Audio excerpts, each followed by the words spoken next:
आज इम्तियाज़ जलील साहब ने जो स्टेटमेंट दिया है कि जमात इस्लामी ने 2007 में एक पिटीशन दाखिल की थी रिजर्वेशन के सिलसिले में और फिर उसको वापस ले लिया है किसी सियासी दबाव में, तो असल में ये इम्तियाज़ जलील साहब को गलतफहमी हुई है। ये सही बात यह है कि जमात के किसी रुकन ने कोई पिटीशन दाखिल नहीं की है। मेरी इम्तियाज़ जलील साहब से बात हुई है, वो किसी वकील का नाम ले रहे हैं, तो ऐसा कोई वकील जमात के टच में नहीं है जो जमात के मुकदमात को या जमात के फ़ैसलों को देखता हो।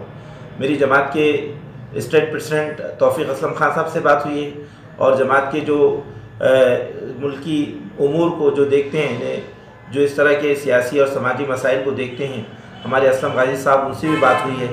तो जमात के जितने ज़िम्मेदारान हैं जो गुज़िश्ता तकरीबन 15-20 सालों से स्टेट लेवल पर रहनुमाई कर रहे हैं, तो किसी ने भी इस बात की तायीद नहीं की है।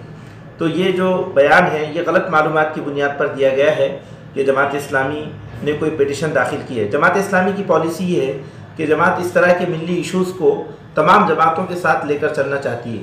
तमाम जमातों को एक प्लेटफॉर्म पर लाकर तमाम जमातों के साथ मिलकर वो रिजर्वेशन के इशू को उठाना चाहती है और रिजर्वेशन की तायीद में जमात इस्लामी है।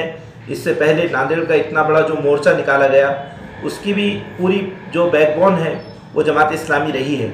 औरंगाबाद में भी जो मोर्चा अवामी कमेटी ने निकाला, जमात इस्लामी का सपोर्ट अवामी कमेटी को पूरी तरह से हासिल रहा है। और पूरे महाराष्ट्र में भी जमात इस्लामी सही मानों में जो है इस इशू को बहुत संजीदगी से ले रही है और वो ये चाहती है कि भाई तमाम जो मुस्तहिक लोग हैं और बतौर ख़ास मुसलमान इनको रिजर्वेशन मिले।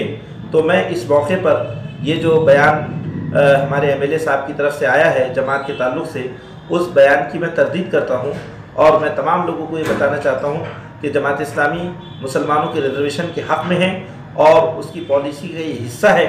जमात चाहती है कि तमाम मिली जमातें मिलकर रिजर्वेशन के लिए मुत्तहिदा तौर पर मैदान में आएँ और रिजर्वेशन को हासिल करने की कोशिश करें।